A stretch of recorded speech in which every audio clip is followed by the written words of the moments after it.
En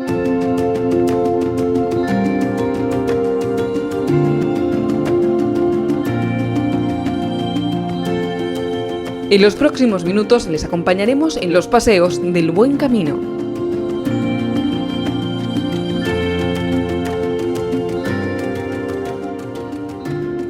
Iniciamos el camino interior que emprenden los pacientes de psoriasis y artritis psoriásica, sus familiares y los profesionales sanitarios, y lo hacemos en este ambicioso proyecto de Acción Psoriasis que sigue las etapas de otro camino, el de Santiago. Ha llegado el momento de retomar el camino, esta vez en podcast, a través de la voz, que nos van a permitir compartir información, conocimiento y las experiencias de todos. Y hemos de saber que en España hay 1 millón de pacientes de psoriasis y artritis psoriásica. Y no estamos solos en la convivencia con esta enfermedad crónica que también nos afecta emocionalmente. La información es una de las claves para mejorar, para andar este camino, este buen camino. Porque nuestra mejora también depende de nosotros.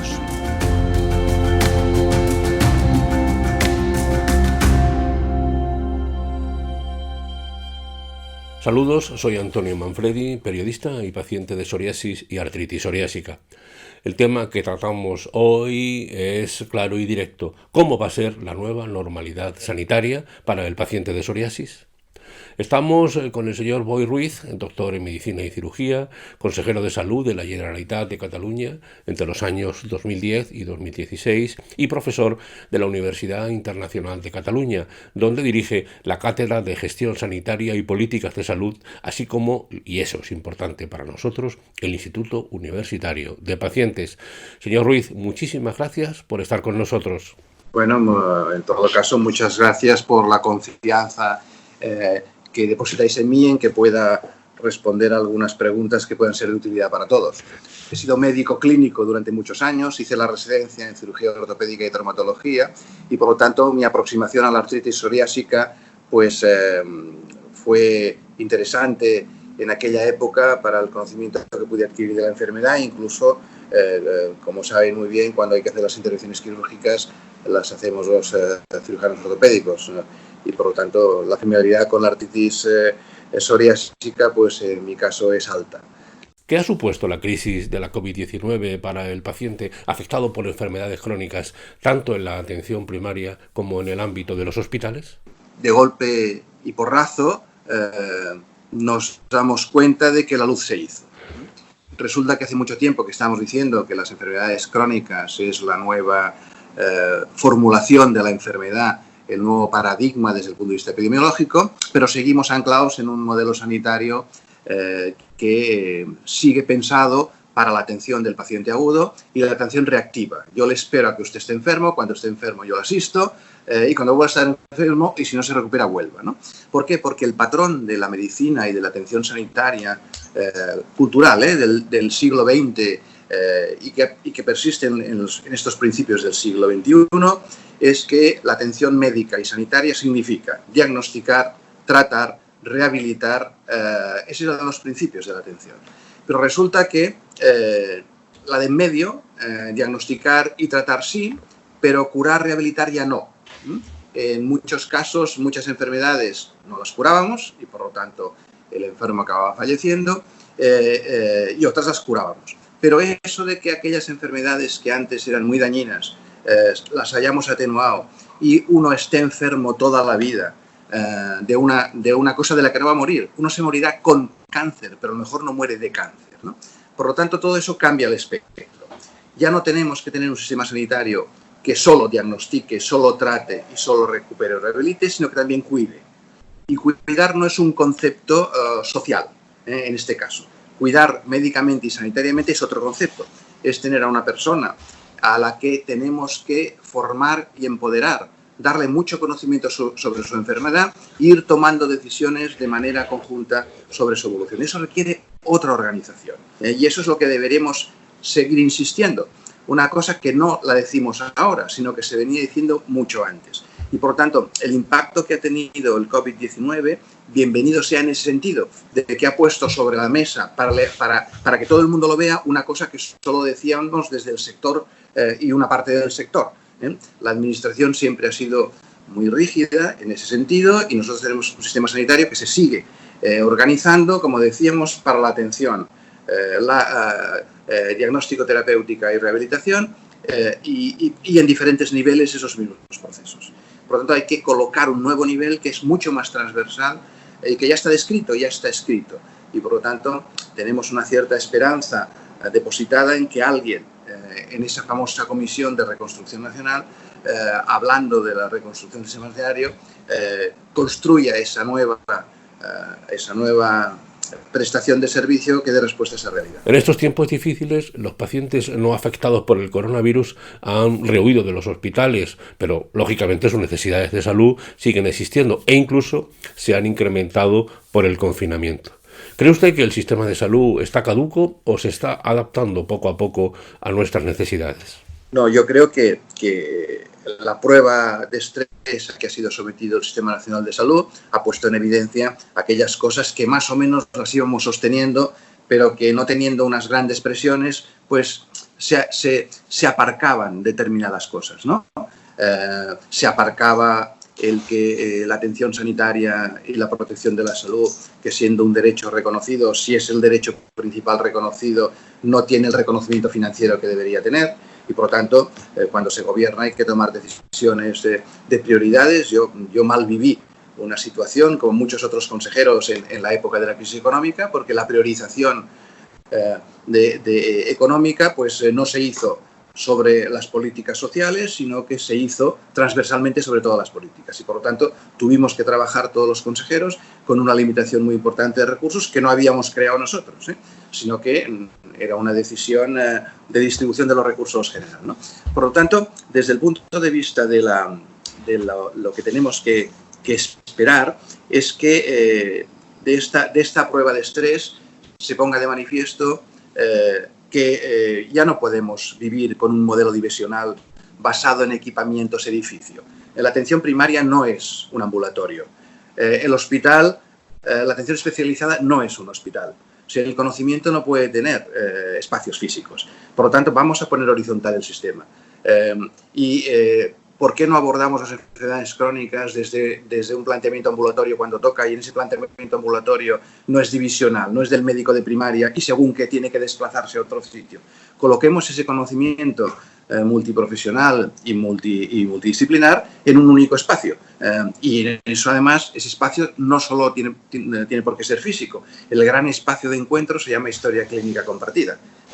Y, por lo tanto, esa revolución que pedíamos de las tecnologías, esa inversión en tecnologías médicas, yo siempre digo que no es de recibo que los sistemas de información estén en los presupuestos de equipamientos e instalaciones, ¿no? En la historia clínica es tan importante como el fonendo para el profesional, o el aparato de la presión para la enfermera, o el termómetro para el profesional sanitario.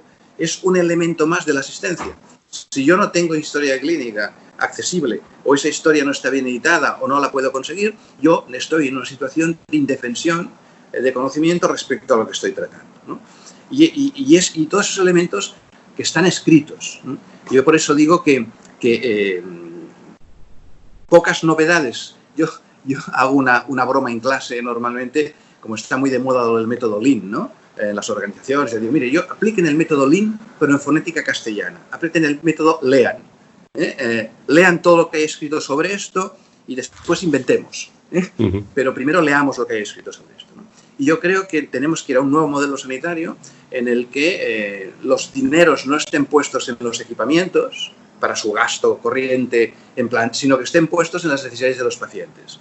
Y esas necesidades son las que en un territorio aflorarán que la asignación económica a ese territorio sea en función de las necesidades, no en función de los equipamientos que tiene, ¿no? Y ese es un cambio que no se puede hacer de hoy para mañana, pero que hay que plantearse. Y sobre todo, considerar que las tecnologías ya van a ser partes del instrumental médico, entre comillas, no del instrumental administrativo. Y todavía tienen concepción de instrumental administrativo, entre comillas. Hay muchas cosas sobre las que reflexionar y sobre las que hay mucho escrito, y por lo tanto ese cambio que se está haciendo, pero se está haciendo con muchas dificultades. Se está haciendo desde la gente de la primera línea, que sabe cómo resolver los problemas, que se coordinan como pueden, pero lo hacen desde la informalidad. Elevemos a categoría normal lo que es normal a nivel de calle, que decía un expresidente de este país, ¿no? Bueno, si es normal que la gente se intente juntar, facilitemos que se junte. Y yo creo que ese es el gran cambio que tenemos que hacer, una cierta reforma administrativa profunda. Doctor, en el caso concreto de los pacientes de artritis psoriásica, su tratamiento es con productos innovadores, normalmente de un alto coste, pero lógicamente permite una mayor calidad de vida, reducen las consecuencias negativas para la salud, consecuencias laborales, deja de ser un problema este paciente y contribuye económicamente al sistema. ¿Cómo cree usted que ha de enfocarse esta nueva realidad para este tipo de pacientes? Claro, esa nueva realidad, que más que una nueva realidad es que nos damos cuenta que la realidad es otra, que pensábamos que la realidad es una, pero la realidad es otra, no es que sea nueva. Una realidad absolutamente clara para cualquier país del mundo. La salud es el primer bien económico de un país. Un país que tiene una salud de su población precaria no es un país que pueda crecer y progresar económicamente y, por lo tanto, socialmente, a través de la aportación vía impuestos que la riqueza genera y una redistribución adecuada que nos dé un estado de bienestar. Por lo tanto, sí, y ahora lo hemos visto en la pandemia, si la salud falla y hay que proteger a mucha gente dejándola en casa y tratar a mucha gente que enferma, se para la economía del país. Y las consecuencias que tiene pues son las que son y las que tendrá. Por lo tanto, cualquier gasto en mantenimiento de la salud y la calidad de vida de las personas es un gasto que preserva el capital humano de generar actividad económica y generar riqueza. Sea una actividad económica directa, produciendo bienes y servicios, o sea una actividad económica indirecta, usando servicios o comprando bienes. Si vamos al extremo, si vamos a un país subdesarrollado y la salud de los niños es mala, sabemos que la formación de esos niños va a ser muy mala, porque van a tener absentismo escolar, porque no van a ir a la escuela, porque como están malitos día sí, día no, pues al final que salgan a la calle y trabajen algo. Esos países no crecen. Y en la prueba de estrés del sistema sanitario nos ha demostrado que una mala salud de la población brusca nos lleva a una crisis económica. Por lo tanto, si ahora nos centramos en el tema de la psoriasis, ¿qué ocurre? Si nosotros somos capaces de hacer tratamientos lo antes posible con la innovación primera, no estamos haciendo un gasto, estamos haciendo una inversión, que es un concepto que la administración pública no entiende. La administración pública solo entiende como inversión la compra de un bien inventariable. Lo otro es consumo. Comprar un medicamento, desde el punto de vista de administración, es un consumo, partida de consumos, por cierto, de suministros, en este caso. Por lo tanto, por eso me refería antes a la gran reforma cultural y normativa que tenemos que hacer en la administración. Y además, como eso es un consumo, el consumo se estipula por años, los presupuestos son anuales, por tanto, si aparece una cosa nueva, hasta que no haya presupuesto, no se puede. No se entiende que un tratamiento en estadios precoces de la artritis psoriásica nos va a evitar toda una progresión de la enfermedad, una posible invalidez, aunque sea parcial, y ya no digo los sufrimientos del paciente, del entorno y de la familia. Y que ese beneficio no lo vamos a obtener ese año con ese gasto. Eso lo vamos a tener a medio o largo plazo. Pero la administración es cortoplacista, porque la contabilidad presupuestaria no se creó para gestionar empresas. Y el Sistema Nacional de Salud es una empresa, en el sentido, cada vez que dices empresa la gente piensa en lucro. No, la empresa es una organización de medios destinadas a cumplir un fin. Ese fin puede ser repartir un dividendo, pero no determina el fin de una empresa el que uno sea una empresa, ¿no? Entonces, los hospitales, los centros de salud, el sistema en su conjunto es un sistema empresarial. Cómo organizamos una serie de medios y de conocimientos para producir un bien, ¿no? Y ese bien es la atención. O sea, no hay ninguna empresa que funcione con el presupuesto de 1 a 31 de diciembre. Funciona con proyectos a 4 o 5 años y tú puedes admitir que un ejercicio no te sale tan bien o te es negativo, pero sabes que lo recuperas en 3, ¿no? Pues podemos hacer perfectamente estudios farmacoeconómicos de qué supondría el retraso en la aplicación sobre una población estimada de ese millón de personas con psoriasis en España, que podemos sectorizar, es decir, pues mira, psoriasis incipiente, psoriasis leve, psoriasis... Claro, si la psoriasis moderada sabemos que un porcentaje muy alto pasa en un momento determinado a una psoriasis más compleja, ¿qué ocurriría si ese tratamiento lo damos ahora respecto a ese paso? Seguro que lo reducimos, pero claro, como no lo podemos contabilizar ese año, no se puede defender desde el punto de vista presupuestario. Por lo tanto, tenemos un problema de administración pública profundo, en general en Europa, porque la administración del Estado se creó para administrar los bienes del Estado. No se creó para gestionar servicios públicos. Fijémonos en la propia terminología de la administración. la administración. Yo soy de formación francesa y, por lo tanto, como comprenderá, Napoleón me lo pusieron entre pecho y espalda el primer día. Y quien crea el Estado moderno es Napoleón, porque, hombre, el Estado empieza a tener bienes y tener que ocuparse de cosas, ¿no? Vamos a organizar un ejército civil, entre comillas, y ese ejército civil, ¿cómo lo organiza? Fíjese, unidades, divisiones, secciones. Funcionamos por órdenes e instrucciones. Eso es administración pública, y cuando eso lo trasladamos a un hospital, 3/4 de lo mismo. Unidades, divisiones, secciones. Y nos comunicamos por órdenes y por instrucciones. Para todo eso, cuando después de la Segunda Guerra Mundial los estados asumen la prestación de servicios públicos, especialmente el sanitario, pues no son capaces de hacerlo de administración. Entonces se inventan cosas importantes que en el sector sanitario cuesta mucho entender, ¿no? Empresas públicas, consorcios, o se hacen concesiones. No gestiona directamente los ferrocarriles de este país el Estado, lo gestiona una empresa pública que se llama Renfe, que se rige por el derecho administrativo convencional, no por el derecho administrativo presupuestario y público, pues si no, no podrían funcionar. Lo digo porque eso no ha llegado aún a la sanidad.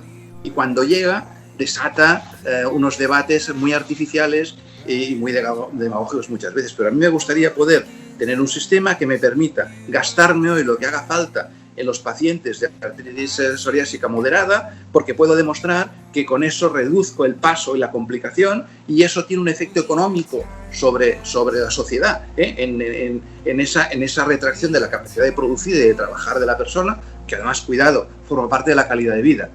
Alguien que pierde su trabajo por una enfermedad no lo pasa bien, aparte de la enfermedad, y aparte de que reduce, obviamente, sus ingresos, ¿no? Todo eso tiene que ser contemplado de otra manera. Y por lo tanto, tenemos que tener acceso a la innovación basado no en que haya dinero en el presupuesto de ese año, sino basado en qué impacto económico tendrá eso a medio o largo plazo.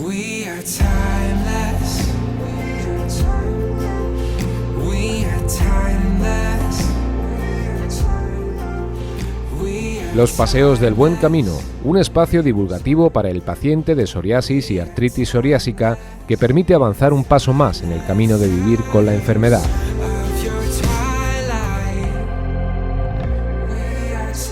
Una conversación con el doctor Boi Ruiz. Doctor, entonces la clave es la inversión en innovación, obviamente, ¿no? El bien más importante económico de un país es la salud. Para que ese país sea rico, lo primero que hay que hacer es proteger ese activo. Y ese activo no solo se tiene que proteger en una situación permanentemente igual, sino que hay que invertir en que ese activo crezca mejorando los tratamientos y, por lo tanto, poner dinero en innovación. Porque si no hubiéramos hecho nada y no hubiera habido innovación, estaríamos con tratamientos del siglo XIX. Uh-huh. Y, por lo tanto, lo que pasa es que no tiene por qué costar tanto el poner ese dinero. Y, además, hay que admitir que venga dinero privado. Y el dinero público tiene que ser el elemento enzimático, el activador de los elementos del interés privado y del interés profesional. Los sanitarios quieren mejorar los tratamientos que ofrecen a los pacientes al lado de los sanitarios quieren tener mejores tratamientos, y la industria farmacéutica es la que tiene la capacidad de producir. Entonces, esos dos grupos de interés, tiene que haber un activador que sea el sistema público, que ponga el dinero necesario para hacer de starter, para arrancar los proyectos de innovación. Y eso cuesta por el marco administrativo en que nos movemos. Lo mismo que el medicamento, ¿no? El medicamento solo se puede comprar desde el punto de vista de la administración pública por volumen, precio y con un factor de pronto pago. Si el pago es antes, el precio se modifica. Pero no es eso. Yo siempre decía, desde el primer día que llegué a la consejería, yo no quiero pagar medicamentos, quiero pagar lo que hacen. Uh-huh.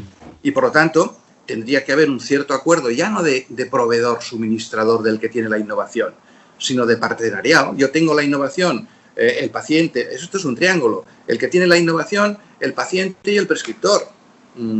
Y ese triángulo requiere que sea un triángulo equilátero y de equilibrio, ¿no? Y por lo tanto, todo aquello que sea positivo para el paciente es retribuido, y todo aquello que no es positivo para el paciente no es retribuido si el triángulo es equilátero, evidentemente, y la indicación es adecuada. Y a partir de aquí, tampoco hay que hacer perder al que ha puesto la innovación, pero sí que vamos a ir a medias. Si ese medicamento no va bien, esa diferencia, una parte de esa diferencia la destinamos a que ese medicamento mejore, y otra parte la destinaremos a tapar agujeros de otros problemas que pueda tener el sistema. Finalmente, doctor, para concluir esta interesante entrevista. Usted, que es un hombre optimista de origen, ¿se atreve a hacernos una descripción de cómo será el sistema sanitario en 2025, por ejemplo? Primero tendríamos que definir qué queremos que pase en el 2025. Porque para que lo que pase en el 2025 tenemos que hacerlo ahora. Claro. Porque ahí me hace mucha gracia, hay que pensar para el futuro, no hay que pensar en el presente. El futuro no existe. El presente es fruto del pasado y el futuro será fruto del presente. Y por lo tanto yo creo que hay que hacer esa revisión profunda del Sistema Nacional de Salud, empezando por explicarle a todos los ciudadanos, que yo creo que lo han entendido, que la mejor política no es decir a todo que sí. Y que los ciudadanos han podido aprender y jerarquizar qué es lo más importante en estos momentos, por este orden. Primero salud y después trabajo. Porque la pérdida de la salud de muchos le ha hecho perder el trabajo a otros muchos sin necesidad de estar enfermos. Por lo tanto, esos que han perdido el trabajo tienen que tener muy claro, y creo que tienen muy claro, que si no preservamos bien la salud y no tenemos previsión de las cosas y no hacemos las cosas como dice el manual que hay que hacerlas, vamos a perder el trabajo. Además de que estemos en mejores ciclos de la economía. Por lo tanto, hay que ponerse en serio en cuál es la financiación necesaria del Sistema Nacional de Salud. Y no solo es poner dinero, como dice la OMS, hay un informe del 2010 que para mí es un poco director de muchas de las cosas que digo. Dice el informe de la OMS del 2010 con respecto a los sistemas universales como el nuestro, ¿no? Hay que poner más dinero en la salud. More health for money, dice el informe. Hay que poner más dinero y si no hay suficiente con los fondos mancomunados con los impuestos, hay que buscar fórmulas para obtener otros dineros que no sean los impuestos directos. Hay un ejemplo que no es nuestro caso aplicable. En un país, que dice el informe, se preguntaron qué es lo que no hay nadie que esté dispuesto a renunciar. Y automáticamente salió el celular, el móvil. Entonces, si nadie está dispuesto a renunciar al móvil, ¿qué pasaría si ponemos 1 céntimo por cada utilización del móvil que se haga? Eso no va a suponer un sobrecoste para nadie y aunque eso lo suponga, nadie va a dejar el móvil y todo eso lo ponemos en sanidad. Eso en Europa no se puede hacer porque no se pueden poner impuestos finalistas. Porque desgraciadamente, por mucho que el impuesto del tabaco y del alcohol se diga que es para disuadir del consumo por el precio, eso no va directamente a la bolsa de sanidad. Va a la caja común.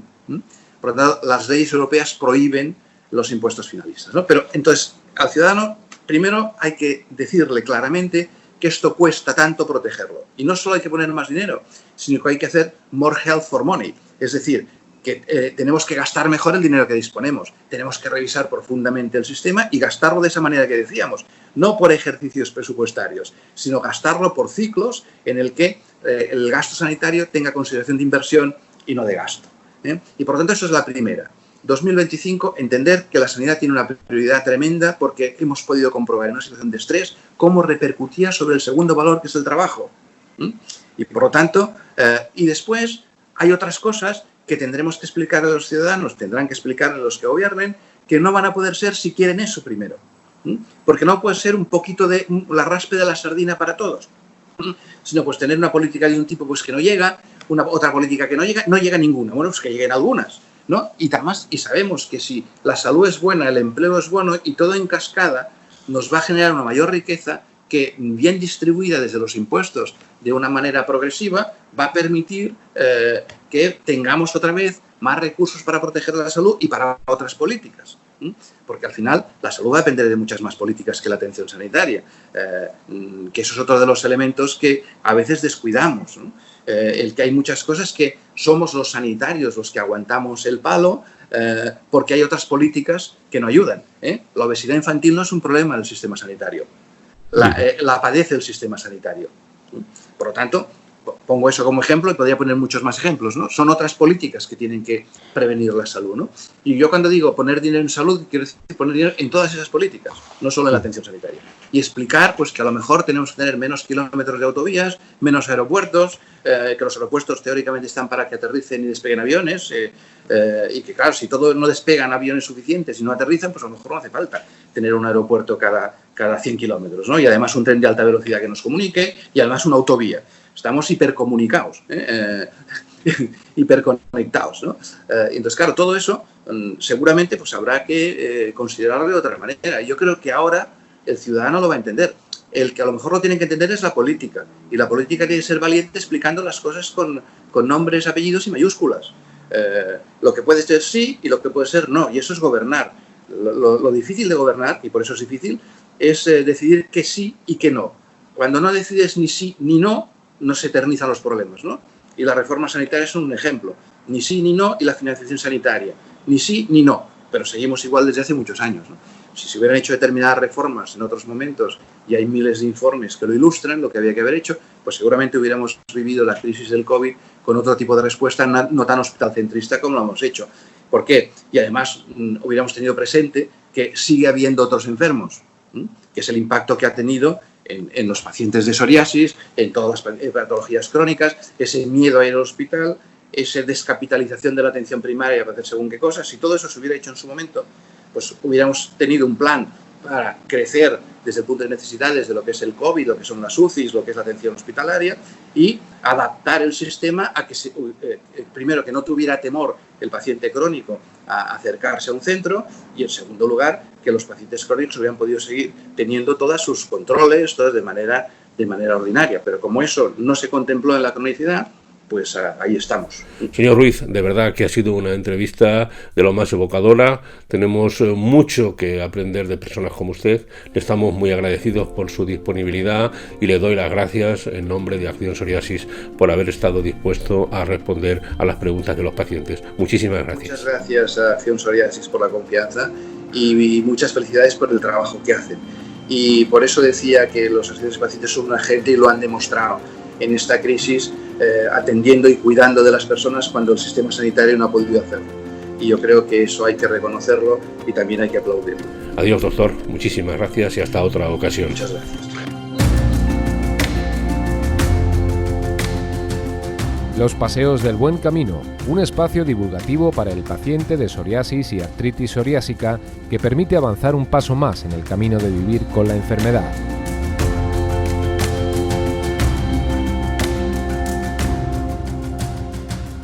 Los Paseos del Buen Camino son una iniciativa de Acción Psoriasis con la colaboración de Janssen y la producción de QWERTY Podcast.